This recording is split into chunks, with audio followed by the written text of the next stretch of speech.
Hello guys, welcome to our channel. నేను మీ anchor Teja. ప్రస్తుతం మనతో పాటు సీనియర్ జర్నలిస్ట్ జగదేవ్ గారు ఉన్నారు. నమస్తే సార్. నమస్తే. సో రీసెంట్గా అసెంబ్లీ సమావేశాలు జరిగినాయి. ఆ సమావేశాల్లో ఇప్పుడు కూటమి ప్రభుత్వం ఉచిత గ్యాస్ సిలిండర్లు అలాగే ఉచిత బస్సు దీని గురించి చర్చించారు. మరి ఎవరు అర్హులు, దానికి ఆంధ్రప్రదేశ్లో ఎవరు అర్హులు, దాన్ని ఎలా అమలు చేస్తారు, సో దాని గురించి. ప్రస్తుత పరిస్థితిలో ఆంధ్రప్రదేశ్ కూటమి ప్రభుత్వం ఆచితూచి అడుగులు వేస్తుంది. ఎందుకు ఆచితూచి అడుగులు వేస్తుంది అని అంటే, ప్రభుత్వం ఫామ్ అయ్యి జస్ట్ 40 డేస్ ఎంత అవుతుంది. మొదటి నెల ఫస్ట్ వాళ్ళ టాస్క్ ఏంటంటే పెన్షన్స్ ఎలా ఇవ్వాలి ఏంటి. చాలామంది వాలంటీర్లు స్వచ్ఛందంగా రాజీనామా చేశారు, కొంతమంది బలవంతంగా రాజీనామా చేయబడ్డారు. ఉన్న వాళ్ళతో సచివాలయ ఉద్యోగులతో మొత్తానికి ఏదో చేయించారు. సో పరిస్థితి గట్టెక్కిపోయింది. ఇంకేముంది, సో నడిచిపోయింది. ఇటువంటి సందర్భంలో వాలంటీర్లు తీసుకోవాలా వద్దా? ఎవరెవరైతే బలవంత రాజీనామాలు చేయబడ్డారో వాళ్ళందరూ కూడా ఒక మంత్రి గారు ఏమన్నారు, మీరు ముందు మీతో ఎవరెవరైతే బలవంతంగా రాజీనామా చేయించారో వాళ్ళ మీద ముందు కేసు పెట్టండి, తర్వాత వాళ్ళ మీద చర్యలు తీసుకున్నాక అప్పుడు మిమ్మల్ని తీసుకోవడం ఏదో ఆలోచిస్తారు. ఆల్రెడీ ఉన్న వాళ్ళని కొనసాగిస్తున్నారు. ఎందుకు? ఉన్న వాళ్ళకి వాళ్ళు ఎలాగూ 10,000 చేస్తామన్నారు కాబట్టి. 10,000 చేస్తామంటే సంబరమే కాదు. 10,000 వాళ్ళ 10,000కి ఉపయోగపడే పని చేయించుకుంటున్నారా? ప్రజలకి సొసైటీకి అంత ఉపయోగకరంగా ఉంటుందా? అన్ని రకాల పనులు పురమాయిస్తున్నారా? ఒకప్పుడు వాలంటీర్లకి కేవలం నెలలో మొదటి 2 రోజులే పని ఉండేది, తర్వాత మధ్యలో ఏదైనా సర్టిఫికేట్ అవసరమైతే పని ఉండేది, మిగతా టైం పని ఉండేది కాదు. ఇటువంటి సందర్భాలలో ఎలా ఉండబోతోంది అనేది ఒక్కొక్కటిగా చర్చ తీసుకుంటున్నారు. ఇకపోతే మీరు అన్నట్టు ఆర్టీసీలో ఉచిత మహిళల పథకం. ఆర్టీసీ ఉచిత మహిళల పథకం ఆల్రెడీ తెలంగాణలో అమలు చేయడం వల్ల ఎటువంటి హడ్డిల్స్ ఎదుర్కొంటున్నారు అనేది మనం మాట. హడ్డిల్సే ఎందుకన్నానంటే మాట, లైవ్ ఎగ్జాంపుల్, మా శ్రీమతి గారు ఫలానా ఒక బస్ స్టాప్ దగ్గర ఆగారు. ఆల్రెడీ బస్సు ఫుల్ అయింది. ఇట్లా ఎక్కబోతుంటే కూడా ఆయన వెంటనే తీసేశాడు. ఇంకొకసారి కొంచెం ఒక 10 అడుగుల దూరంలో ఉన్నారు బస్ స్టాప్కి, ఇంకా ఎదురుగా వచ్చి ఇలా చెయ్యి ఆపారు, ఆపలేదు. ఇంకోసారి నేను వెనక నుంచి ఎక్కాను, తన ముందు నుంచి ఎక్కారు. ఎక్కిన తర్వాత మా పాత ఇంటి అడ్రస్తో ఆధార్ కార్డు ఉంది, ప్రజెంట్ వేరే ఏరియాలోకి మారాం. ఆ ఏరియాలోకి మారిన తర్వాత ఆ అడ్రస్కి లేదు. మీరు ఆ అడ్రస్తో ఉంది కదా ఆధార్లో, ఇటువైపు ఎందుకు వెళ్తున్నారు అని అడుగు కండక్టరు 1-2 సార్లు గుచ్చి అడుగుతున్నాడు. నేను అలా అబ్జర్వ్ చేస్తాను, ఏమనలే. ఎస్, ఇంటికి వచ్చాక అది చూడండి ఎలా మాట్లాడుతా అంటే, నువ్వు చెప్పాలి అడ్రస్తో సంబంధం ఏముంది. తెలంగాణ వ్యాప్తంగా ఎక్కడైనా ఉండొచ్చు, లేదు కదా. ఇప్పుడు ఇంటికి వచ్చాక ఆవిడ అన్నమాట ఏంటి, ఇమ్మీడియట్గా మన ప్రజెంట్ అడ్రస్తో ఆధార్ తీసుకోవాలండి అని నీకు ఎవరు చెప్పారు? ఇప్పుడు అడిగాడు, మీరు చూశారు కదా, అడిగాడు, నువ్వు సమాధానం చెప్పు. తెలంగాణ వ్యాప్తంగా తెలంగాణ మహిళలు ఎక్కడైనా ప్రయాణం చేయొచ్చు.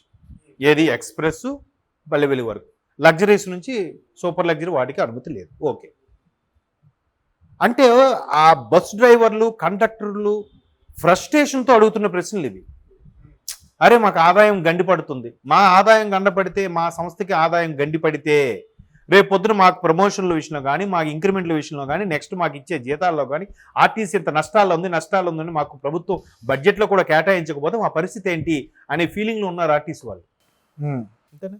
మీరు అన్నట్టు ఎక్కడైనా ఉండొచ్చు అడ్రస్, తెలంగాణది అయితే చాలు. మీకు ఒక ఏరియా అడ్రస్ ఉంది, మీరు ఇటెందుకు వెళ్తున్నాను ప్రశ్నిస్తున్నావు అంటే విసిగిపోతున్నాడు ఆయన కండక్టరు. నీకెందుకు చెప్పాలమ్మా. ఇంకో అమ్మాయి అయితే, ఏమ్మా ఇది ఇప్పుడు చిన్నప్పుడు ఫోటో చల్లదు, నువ్వు అడ్రస్ సరిగ్గా ఉందో చూడవా. అమ్మాయి కాలేజ్ స్టూడెంట్, ఆ అమ్మాయి చిన్నప్పుడు హై స్కూల్ ఫోటో ఏదో ఉందట, ఇప్పుడు కాలేజ్ స్టూడెంట్. ఇప్పుడు ఇది నువ్వు కాదు, ఒప్పుకో, ఈసారి వచ్చినప్పుడు ఒప్పుకోను అన్నట్టు చెప్తున్నాడు ఆయన. ఏదో ఒక రీజన్ వెతుకుతున్నాడు టికెట్లు కొట్టాలని. సో ఇవన్నీ సమస్యలేనా? పథకాలు అనౌన్స్ చేసేయడం కాదు. ఇప్పుడు పల్లి వాళ్ళకి వరకు పరిమితి చేస్తే సరిపోయేది కదా. సిటీ బస్ ఆర్డినరీ వరకే ఫ్రీ, స్టార్ పెట్టాలి తప్పదు. అన్నిటికీ ఇవ్వడం వల్ల మిస్యూజ్ కూడా ఉందిగా. పొద్దున్న ఒక మిత్రుడి తాలూకా ఫ్యామిలీ ఎక్కడికి, అది కర్ణాటకలో ఏదో ప్రాంతానికి వెళ్తున్నారు, బేదరో సంథింగ్. వాళ్ళు ఏం చేశారు, తెలంగాణ బస్సు ఎక్కి డైరెక్ట్ బీదర్ బస్సు ఎక్కకుండా తెలంగాణ జహీరాబాద్ వరకు టికెట్ తీసుకున్నారు. జహీరాబాద్ వరకు వెళ్ళే బస్సులో, జహీరాబాద్ వరకు ఫ్రీ కదా, ఆ ఇద్దరు వాళ్ళ అమ్మాయి అతని భార్య జహీరాబాద్కి వెళ్ళిపోతాడు, దిగి అక్కడ నుంచి కర్ణాటక బస్సు ఎక్కుతాడు. మరి ఇక్కడ నుంచి అక్కడ ఫ్రీ యూటిలైజ్ చేసుకున్నారుగా. నెక్స్ట్ ఊరికే అమ్మ వీకెండ్, ఇంతకుముందు వాళ్ళ అమ్మాయి వేరే దగ్గర జాబ్ చేసేది, వీకెండ్ కదా అమ్మ ఇప్పుడు ఎందుకు అనవసరం వచ్చి మనీ వేస్ట్, నెక్స్ట్ వీక్ వస్తానులేమో 2 వీక్స్కి వస్తాను, ఇప్పుడు వీక్లీ వచ్చేస్తుంది, వీక్ మధ్యలో సెలవులు వచ్చిన వచ్చేస్తుంది, ఎందుకు ఫ్రీ అంట. దానివల్ల స్ట్రెయిన్ అవుతున్నారు, మీరు ఫ్రీ అనుకుంటున్నారు, దానివల్ల అనారోగ్యాలు స్ట్రెయిన్ అవుతారు కదా.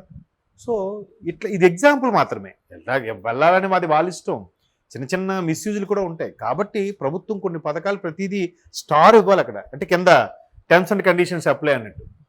అలాగే మీరు అన్నట్టు గ్యాస్ సిలిండర్ కుటుంబ ఆదాయ పరిమితి బట్టి సంవత్సరానికి 6 8 పెట్టండి.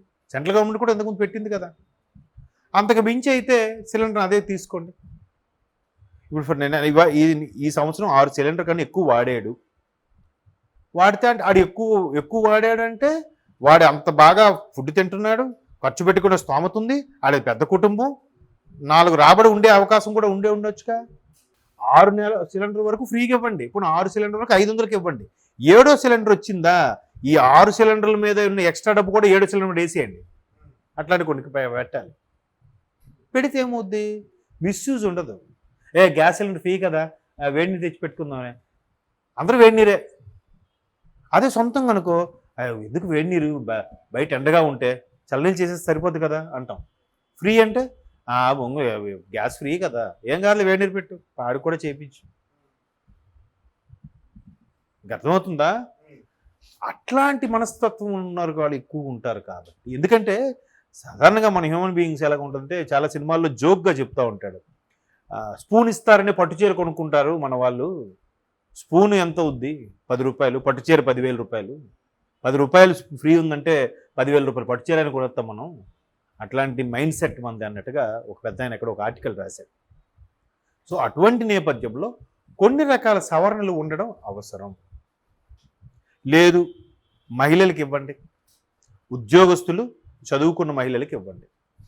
ఉద్యోగస్తులు కూడా ఎలాగా, మీరు ఎక్కడైనా ప్రైవేట్ ఉద్యోగం చేసినా ఆ ప్రైవేట్ ఉద్యోగం కార్డు చూపించండి, గవర్నమెంట్ ఉద్యోగం కార్డు చూపించండి, విద్యార్థి కాలేజీ కార్డు చూపించండి, సీనియర్ సిటిజన్ అమ్మ మీకు ఫ్రీ కాదు, మీకు సగం పర్సెంట్ మీకు, లేదా 1/3 కట్టండి, మహిళలు అయితే రూపాయలు 30 పైసలే కట్టండి అని ఏదో పెట్టాలి. కంప్లీట్ ఉచితం ఇవ్వడం వల్ల చాలా సమస్యలు ఉన్నాయి, చాలా ఇబ్బందులు వస్తాయి. అది పోను ఎక్కడికి దారితీస్తుందంటే ఒక శ్రీలంక ప్రభుత్వం అయిపోయే పరిస్థితి వస్తుంది. ఆంధ్రప్రదేశ్లో జగన్మోహన్ రెడ్డి గారికి అంత వ్యతిరేకత ఏర్పడడానికి కూడా ఇలాంటి కొన్ని పథకాలే. ఇప్పుడు ఆయన అమ్మఒడి పథకం ఏదో పెట్టాడు, ఇప్పుడు తల్లి దీవెనని మార్చారు. అదేంటి, ప్రభుత్వ పాఠశాలలు డెవలప్ చేయాలని ఉద్దేశం ఉన్నప్పుడు ప్రభుత్వ పాఠశాలలో ఎవరైతే చదువుకుంటారో వాళ్ళకే తల్లి దీవెన వస్తుందని పెట్టండి.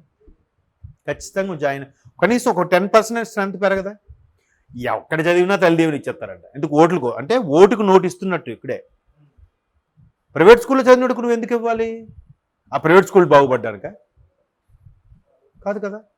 సో అట్లా కొన్ని అమెండ్మెంట్స్ ఉండాలి. అందుకే గవర్నమెంట్ ప్రతిదీ శ్వేతపత్రం రిలీజ్ చేస్తూ ఎక్కడ ఇది రాబోయే రోజుల్లో దీనికి ఇలా గండి పడుతుంది, దీని శాఖకి ఈ విధంగా నష్టం ఉంది, ఇక్కడ ఎంత లాభం ఉంది, లేదా దీనివల్ల సోమరిపోతులు అయిపోతున్నారు, దీనివల్ల మనం ఇచ్చిన మాట తప్పిపోతామేమో, దాన్ని కూడా జాగ్రత్తగా బ్యాలెన్స్ చేసుకుంటూ వెళ్ళాలి.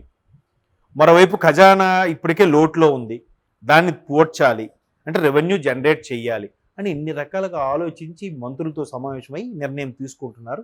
మంచిది. ఇంకా నెల రోజులు అయింది కదా, ఆగండి వస్తుంది. ఎందుకంటే పక్కన తెలంగాణలో రైతు బంధుకు సంబంధించి కానీ రుణమాఫీ కానీ 6-7 నెలలు టైం తీసుకున్నారు. అవునా, ఇది ఇంకా 40 రోజులే కదా అయింది, నెలన్నర ఎంత అయింది. సో అది మెల్లిగా చేస్తారు, చూద్దాం.